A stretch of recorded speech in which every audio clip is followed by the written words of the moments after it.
एक ruling party का elected member of parliament देश की राजधानी में अगर किसी धर्म जो कि लगभग एक 1/6 पॉपुलेशन रिप्रेजेंट करते हैं, उसको फाइनेंशियली बॉयकॉट करने की बात कर रहा है, यानी ये क्लियर ऑफेंस है। इसके ये अगर हो रहा है देश की राजधानी में, तो संविधान का या हमारे कॉन्स्टिट्यूशन का, संविधान का क्या मतलब रह गया? ये संविधान की खुलेआम देश की राजधानी में ही धज्जियां उड़ाई जा रही है। ना इसके ऊपर प्रधानमंत्री कुछ बोल रहे हैं, मोदी जी कुछ बोल रहे हैं, ना केजरीवाल कुछ बोल रहा है, क्योंकि दोनों को सूट हो रहा है। तो इनका ना बोलना, कुछ ना बोलना, चुप्पी साधना, इसका क्या मतलब जाहिर होता है? चुप्पी साधना ये एक तरीके से परमिशन देना है कि हमारी आप जो कर रहे हो उसमें हमारा आपको साथ है। ईद मिलादुन नबी के मौके पे पूरे देश में नहीं बल्कि पूरी दुनिया में बड़े बड़े जुलूस निकाले गए। भारत देश में भी कुछ ऐसे जुलूस थे जिसमें वही नारा जिस पे कानूनी कार्रवाई इसके पहले भी की जा चुकी है कि गुस्ताखे नबी की एक सज़ा सर तन से जुदा, सर तन से जुदा। बेशक इस नारे पे कानूनी कार्रवाई होना चाहिए, ऐसा हम भी मानते हैं, लेकिन अफसोस की बात है कि सर तन से जुदा का नारा लगाने वालों के खिलाफ कानूनी कार्रवाई होती है, लेकिन दिल्ली जैसे हमारे राजधानी शहर में भाजपा के एक नेता प्रवेश वर्मा, जो कि मुसलमानों को टोटली फाइनेंशियल बॉयकॉट करने की बात करते हैं, विश्व हिंदू परिषद के कुछ धार्मिक गुरु जो कि मुसलमानों को काटने की बात करते हैं, इन पे एफआईआर तक दर्ज नहीं होती, इन्हें कभी गिरफ्तार नहीं किया जाता। तो ये बहुत ही अफसोस की बात है। इस वक्त हमारे साथ है नागपुर के जाने माने एडवोकेट अक्षय समर्थ सर। तो सर, क्या बात है आखिर कि सर तन से जुदा ये नारा लगाना तो गैर कानूनी है, लेकिन मुसलमानों को ही काटने की बात करने वाले ये लोग, मुसलमानों का फाइनेंशियल बॉयकॉट करने वाले का नारा लगाने वाले ये भाजपा के नेता, इन पे कोई कार्रवाई नहीं होती। आपने सबका साथ सबका विकास ये नारे के बारे में सुना होगा। ये नारा किसने दिया ये भी मालूम है, और ये कब दिया ये भी आपको मालूम है। तो सबका साथ सबका विकास ये नारा देने के बाद में ये जो भाजपा के लोग हैं, जो मंत्री है, एमएलए है, मेंबर ऑफ पार्लियामेंट है, कोई मंत्री है या कोई कार्यकर्ता है या कोई नेता है, ये बार बार इस तरीके के नारे देते हैं, तो इनके खिलाफ कोई कानूनी कार्रवाई क्यों नहीं की जाती? ये हर किसी के मन में एक प्रश्न है कि जब सर्वोच्च नेता भाजपा का आज जो मोदी जी ये बोलते हैं कि भाई सबका साथ सबका विकास, यानी सभी लोग बराबर है, सब लोगों को मैं बराबर लेके चलूँगा, तो ऐसे जब गलत तरीके के किसी माइनॉरिटी धर्म के विरोध में ऐसी जब बातें कही जाती है, तब मोदी जी चुप्पी क्यों साध लेते हैं? दिल्ली में विराट हिंदू सभा, जो दिलशाद गार्डन दिल्ली में ये सभा हुई, इसमें भाजपा का मेंबर ऑफ पार्लियामेंट, जो सिटिंग मेंबर ऑफ पार्लियामेंट है, प्रवेश वर्मा, उसने मुस्लिम समुदाय या मुस्लिम धर्म के लोगों के खिलाफ कंप्लीट बॉयकॉट का नारा दिया। कंप्लीट बॉयकॉट, मैं पढ़ के सुनाना चाहता हूं कि उसने क्या बोला। उसका स्टेटमेंट था, जहां जहां ये आपको दिखाई दे, मैं कहता हूं अगर इनका दिमाग ठीक करना है तो एक ही इलाज है, वो है संपूर्ण बहिष्कार। आप इस बात को से सहमत हो? लोगों से पूछता है वो। हाथ खड़ा करके बोलो अगर सहमत हो तो, मेरे साथ बोलो, हम इनका संपूर्ण बहिष्कार करेंगे। हम इनकी दुकान, रेडियो से कोई सामान नहीं खरीदेंगे, हम इनको कोई मजदूरी नहीं देंगे। तो एक पूरे धर्म के लोगों के, एक पूरे धर्म समुदाय के लोगों के का फाइनेंशियल बॉयकॉट करने का नारा एक भारत के संविधान के तहत चुन के आए member of parliament, sitting member of parliament, देश के राजधानी में ये नारा देता है और मोदी जी चुप है। मोदी जी इसके ऊपर एक शब्द नहीं बोल रहे, केजरीवाल इसके ऊपर एक शब्द नहीं बोल रहा, एक ये भाजपा की कोई शीर्ष नेतृत्व इसके ऊपर एक शब्द नहीं बोल रहा। और दिल्ली में जो पुलिस है वो गृह मंत्री के तहत आती है, सेंट्रल गवर्नमेंट में। वो क्या करती है, वो तो और भी ज़्यादा आश्चर्य करने वाली, शॉकिंग है कि वो केस जरूर दर्ज करती है, पर किसके ऊपर दर्ज करती है? ऑर्गेनाइजर के ऊपर दर्ज करती है कि भैया तुमने परमिशन नहीं लिया इस प्रोग्राम का। यानी अगर परमिशन ले लिया होता तो ये जो भी बोला गया है ये जायज होता। अगर आप परमिशन ले लिए होते तो जो भी बोला गया है क्या वो जायज था? एक भी कोई भी केस, ये परवेश वर्मा जो कि एक हैबिचुअल हिट मॉन्गर है, क्योंकि इसके पहले भी इसने ऐसे स्टेटमेंट दिए हैं। जो केस दिल्ली में चला, बृंदा करात जी ने जिसके ऊपर केस किया था, जो एंटी सीएए के जो प्रोटेस्ट के समय परवेश वर्मा और अनुराग ठाकुर ने जो गोली मारने वाली बात किया था उसके ऊपर, तो उस समय भी कोई इसके ऊपर जो प्रधानमंत्री ने चुप्पी साधी थी, गृह मंत्री ने चुप्पी साधी थी। तो इसका आपको मोडस समझना चाहिए। क्या हमारे देश के प्रधानमंत्री परवेश वर्मा से डरते हैं? हमारे देश के मोदी जी क्या परवेश वर्मा से, साहेब सिंह वर्मा के लड़के होने की वजह से क्या वो डरते हैं? क्या हमारे देश के प्रधानमंत्री भाजपा के उन नेताओं से डरते हैं जो बार बार अलग अलग समय पर ये मुसलमानों के खिलाफ, क्रिश्चियंस के खिलाफ ये जो नफरती बयान देते आ रहे, क्या उनसे डरते हैं? जब मोदी जी कैबिनेट में फेरबदल कर देते हैं तब पूरी भाजपा चू भी नहीं करती। जब बड़े बड़े नेताओं को पार्लियामेंट्री बोर्ड से निकाल दिया जाता है, अभी अभी निकले, तब पूरी भाजपा चू भी नहीं कर रही।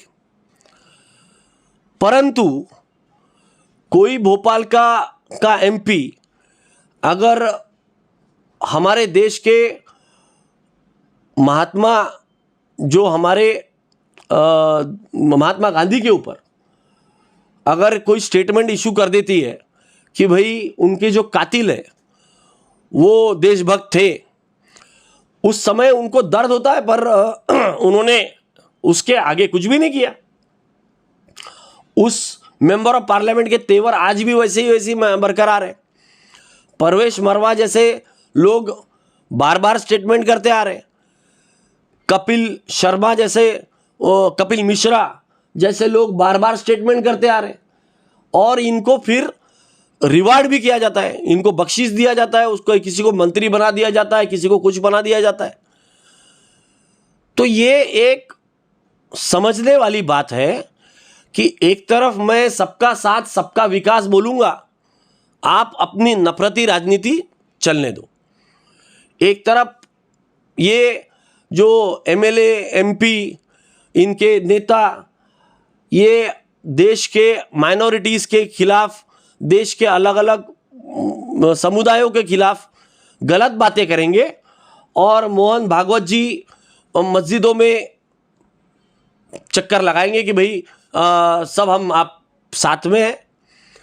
मोहन भागवत जी का 3 दिन पहले एक स्टेटमेंट आया जिसमें उन्होंने कहा कि जो कोई कहता है कि मुसलमानों को भारत में नहीं रहना चाहिए वो हिंदू नहीं है। यानी एक तरफ आप वो कहते हैं ना कि कोई एक तरफ पुचकारते हो और दूसरी तरफ लताड़ते हो। तो यानी हम जो है सबका साथ सबका विकास का नारा देंगे, आप अंदर अंदर नफरत फैलाने का काम करो, हम चुप रहेंगे। तो ये एक सोची समझी रणनीति है इनकी। दिल्ली पुलिस कोई एक्शन नहीं ले रही। क्यों नहीं ले रही? जैसा आपने बताया कि सर तन से जुदा करने वाले हर व्यक्ति, मुसलमान व्यक्ति के ऊपर पुलिस कार्रवाई कर रही है, तो इनके ऊपर क्यों नहीं कर रही? ये सोचने वाली बात है कि इनके ऊपर क्यों नहीं कर रही। एक रूलिंग पार्टी का इलेक्टेड मेंबर ऑफ पार्लियामेंट देश की राजधानी में अगर किसी धर्म जो कि लगभग एक 1/6 पॉपुलेशन रिप्रेजेंट करते हैं, उसको फाइनेंशियली बॉयकॉट करने की बात कर रहा है, यानी ये क्लियर ऑफेंस है। इसके ये अगर हो रहा है देश की राजधानी में, तो संविधान का या हमारे कॉन्स्टिट्यूशन का, संविधान का क्या मतलब रह गया। ये संविधान की खुलेआम देश की राजधानी में ही धज्जियां उड़ाई जा रही है। ना इसके ऊपर प्रधानमंत्री कुछ बोल रहे हैं, मोदी जी कुछ बोल रहे हैं, ना केजरीवाल कुछ बोल रहा है, क्योंकि दोनों को सूट हो रहा है। तो इनका ना बोलना, कुछ ना बोलना, चुप्पी साधना, इसका क्या मतलब जाहिर होता है? चुप्पी साधना ये एक तरीके से परमिशन देना है कि हमारी आप जो कर रहे हो उसमें हमारा आपको साथ है, क्योंकि कुछ ना बोलना यानी हाँ बोलना होता है। अगर किसी के नाक के नीचे दो चीजें हो सकती है, एक मोदी जी परवेश वर्मा से डरते हैं या हर उस ऐसे व्यक्ति से डरते हैं जो भाजपा का नेता है और इस तरीके की मुस्लिम के विरोध में या कोई माइनॉरिटी रिलीजन के विरोध में बात कर रहा हो। एक पॉसिबिलिटी वो है, या दूसरी पॉसिबिलिटी ये है कि वो जानबूझ के इसके ऊपर कुछ भी नहीं बोल रहे, क्योंकि वो उनकी राजनीति को सूट करता है। जहां जहां इलेक्शन आने वाले होते हैं वहां वहां हिंदू मुस्लिम करना भाजपा को सूट करता है। जहां जहां उनकी सत्ता नहीं है वहां वहां हिंदू मुस्लिम करना उनको सूट करता है। जहां जहां उनको मालूम है हमारे खिलाफ एंटी इनकम्बेंसी है वहां वहां हिंदू मुस्लिम करना ये भाजपा को सूट करता है, इसलिए वो कुछ बोलते नहीं है। एक तरफ मोहन भागवत जी लोगों को, मुस्लिम समुदाय के लोगों को ये बताने निकल रहे हैं कि भाई हम तो सब इंक्लूसिव है, और दूसरी तरफ उनके जो पिलांटू लोग हैं, पिलांटू, मैं इनको पिलांटू बोलूंगा क्योंकि उनके सामने उनकी हैसियत औकात कुछ भी नहीं है, तो ये पिलांटू ऐसे स्टेटमेंट देते हैं और उसके ऊपर ये कुछ भी नहीं बोल रहे। अगर ऐसे स्टेटमेंट उनको नामंजूर है तो उस ऐसे व्यक्ति को तुरंत बाहर निकाल देना चाहिए, तुरंत पार्टी से बर्खास्त करना चाहिए।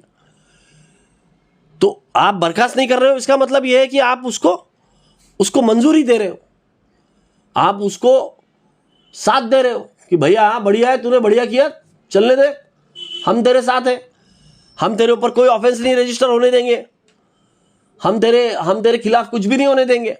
और यही चीज लगातार हुई है पिछले कई सालों में। और आप ये सोचिए, कई धर्म संसद हो गई है, पूरी धर्म संसद की सीरीज चली है, उसमें मुसलमानों के खिलाफ और बहुत सारी गलत बातें बोली गई। महात्मा गांधी जी के, हमारे राष्ट्रपिता महात्मा गांधी जी के विरोध में बातें बोली जाती है, कई गलत बातें बोली जाती है, कोई ऑफेंस रजिस्टर नहीं हो रहा। ऑफेंस रजिस्टर हुआ तो वो ऐसे छोटे ऑफेंसेस होते हैं कि उसमें वो तुरंत बेल पे बाहर आ जाते हैं, फिर वही बातें करते हैं, उनके ऊपर कोई कड़ी कार्रवाई नहीं हो रही। आपके कई ऐसे यति नरसिम्हानंदन जैसे बहुत सारे किरदार हैं जो यही काम करने के लिए उनको बोला गया है कि ये आप लगातार करते रहिए।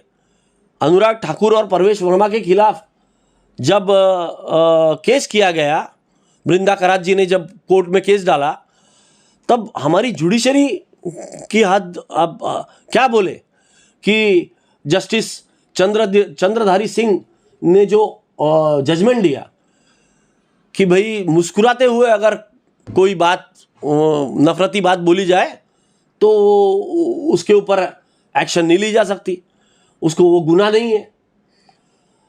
तो आप जो है वो एक तरह से जुडिशरी भी उसके ऊपर कॉग्निजेंस लेने के लिए तैयार नहीं है। तो ये हो रहा है क्योंकि उसके पहले जो जज थे, जिसने किसी ने उसके ऊपर थोड़ा उनको इस बात के बारे में फटकार लगाया, उनका ट्रांसफर हो गया। तो एक तरीके से जुडिशरी को भी मैसेज दिया जा रहा है कि भैया आप कुछ इसमें इंटरफियर ना करें, आप इसमें इंटरफियर ही नहीं करें। और एक तरफ देश में इतने खतरनाक मुद्दे हैं, इतने बड़े मुद्दे हैं, जो महंगाई है, आज पेट्रोल डीजल गैस के भाव इतने बढ़ गए हैं कि लोग अफोर्ड ही नहीं कर पा रहे। गैस तो गरीब आदमी अफोर्ड ही नहीं कर पा रहा। क्या बेरोजगारी इतनी बढ़ गई है, रोज के रोज रुपया जो है डॉलर के मुकाबले गिरते जा रहा है, गिरते जा रहा है। एक जमाने में मोदी जी खूब चिल्ला चिल्ला के बोलते थे कि जिस देश का रुपया गिरता है उस देश की प्रधानमंत्री की साख गिरती है, उस देश की साख गिरती है। अब कहाँ गया वो? तो पानी अंदर घुस गया, अभी वो तो गड्ढे में चला गया। अभी रुपया अभी 83 क्रॉस कर जाएगा, 82.83 का लेवल रुपये का आ गया है। अराजकता फैल रही है, बेरोजगारी बढ़ते जा रही है, देश की इकोनॉमी जो है वो पूरी तरह से डूब रही है। तो ये मुद्दों पे से ध्यान हटाने के लिए रोज हिंदू मुस्लिम किया जाएगा, और ये इनके जो पिलांटू लोग हैं ये रोज हिंदू मुस्लिम करेंगे, और मोदी जी जैसे नेता सबका साथ सबका विकास का नारा लगाएंगे, ताकि लोगों का ध्यान भटकता रहे, लोग असली मुद्दों से दूर हो जाए। आज हम भी जो यहाँ पे बात कर रहे हैं वो इसलिए कर रहे हैं कि ये सब हो रहा है। महंगाई, बेरोजगारी, इन मुद्दों को छोड़ के ये बातें क्यों निकल रही है? क्योंकि वो अपने चीज में सक्सेसफुल हो रहे हैं कि बेरोजगारी, महंगाई, ये गैस, पेट्रोल, डीजल टैक्स, ये पिछले 2 साल में 1.5 गुना, पिछले 2 साल में जीएसटी का कलेक्शन 1.5 गुना हो गया। तो 1.5 गुना कलेक्शन है ना, आप 1.5 गुना 56%, 50% ऊपर टैक्स ले रहे हो लोगों से। क्या आपने 2 साल में, यानी आज अक्टूबर 2022 है, क्या आपने अक्टूबर 2020 से 2022 में लोगों की आमदनी 1.5 गुना कर दी? जो उनसे आप टैक्स वसूल कर रहे हो 1.5 गुना, आप निचोड़ते जा रहे हो आम आदमी को। आप चाहते हो कि वो आदमी अपने रोजी रोटी के ऊपर कुछ सोच ही नहीं सके, क्योंकि वो आदमी अगर अपने रोजी रोटी के ऊपर सोचेगा, पेट के ऊपर सोचेगा, तो वो सोचने लगेगा कि मेरे साथ में अन्याय हो रहा है, देश की सरकार मुझे मार रही है। इसके पहले की सरकारें अच्छी थी, जिन्होंने मुझे जीने का मौका दिया, जिन्होंने मुझे घर बनाने का मौका दिया, मुझे कुछ पैसा बचत करने का मौका दिया। आज तो मेरे पास में कुछ बच ही नहीं रहा है। तो आज ये असली मुद्दों को भटका के, आपके जेब से पूरी तरह से आपको निचोड़ के, आपसे पूरा टैक्स लेके 30 लाख करोड़ का जो रेवेन्यू है वो पेट्रोल डीजल गैस से लेके 8 सालों में पूरी तरह से अपने इंडस्ट्रियलिस्ट दोस्तों को पूरी तरह से उनके कर्जे माफ कर करके, उनसे पूरे डोनेशन लेके, अपने बीजेपी के दफ्तर हर जगह बना के अपने आप को इस तरीके ऐसे जगह पे लेके जाना चाहते कि वहां से उनका किला ढहे नहीं। आप सोचो ना, 6,600 जगह पे बीजेपी अपना कार्यालय बना रही है। ये बड़े बड़े कार्यालय बना, आसाम में उस दिन इनॉग्रेशन हुआ तो कितने करोड़ रुपए की बिल्डिंग बनाई गई। 1 लाख स्क्वायर फीट में तो ऑफिस बनाया गया। कहां से आ रहा है ये पैसा? ये हमारे आम आदमी के जेब से पैसा निचोड़ के भाजपा अपने जेब में डाल रही है। हम आपका काम कर देते, आप हमारे को डोनेशन दो, हम आपका कर्जा माफ कर देते, आधे पैसे हमारे को दे दो। यही चल रहा होगा। तो आज ये जो दिख रहा है हमें कि एक तरफ बड़े नेता नारे देते हैं सबका साथ सबका विकास, और मोहन भागवत जी जैसे आरएसएस के सरसंचालक मुस्लिम लोगों को इंक्लूसिविटी की बात करते हैं, और उनके जो लोग हैं वो नीचे में क्या खेल कर रहे हैं, उनके ऊपर कोई ऑफेंस रजिस्टर नहीं हो रहा है। ये मैं आपको बताना चाहता था कि क्या इसके पीछे की मंशा है, क्या ये इनका दोहरा चरित्र, दोहरा चेहरा है, दिखाने के दांत अलग है, खाने के दांत अलग है। ये लोग शुरुआत से ही ऐसे रहे हैं। भाजपा हमेशा कहते आ रही कि हमारा आरएसएस से कोई लेना देना नहीं, पर छोटी छोटी चीज़ों के लिए आरएसएस से इंस्ट्रक्शन लिए जाते हैं। आपने सुना होगा पहले भाजपा यही कहती थी कि हमारा कोई आरएसएस से लेना देना नहीं है। इनके अलग अलग ग्रुप बनाए हुए हैं, अलग अलग संस्थाएं हैं। ये क्यों बनाए हुए हैं? एक आदमी कुछ गड़बड़ करेगा, दूसरा बोलेगा भैया हमारा कोई लेना देना नहीं इससे। तो ये सब चल रहा है और इसको आम जनता को समझना पड़ेगा कि ये कोई एक व्यक्ति के ऊपर आके नहीं रुकेगा, एक समुदाय के ऊपर आके नहीं रुकेगा। अभी हिंदू मुस्लिम होगा, बाद में दलित और सवर्ण होगा, तो इसमें एक भी व्यक्ति छोड़ा नहीं जाएगा। क्रिश्चियन हो गए, पंजाबी हो गए, सिख हो गए, सब हो गए, ये सब एक के बाद में एक का सबका नंबर आएगा। ये इससे सावधान रहे। एडवोकेट अक्षय समर्थ महाराष्ट्र के नागपुर से आपके प्रश्नों के जवाब देने के और आपको बधाई देता हूं कि आप ऐसे कठिन मुद्दों के ऊपर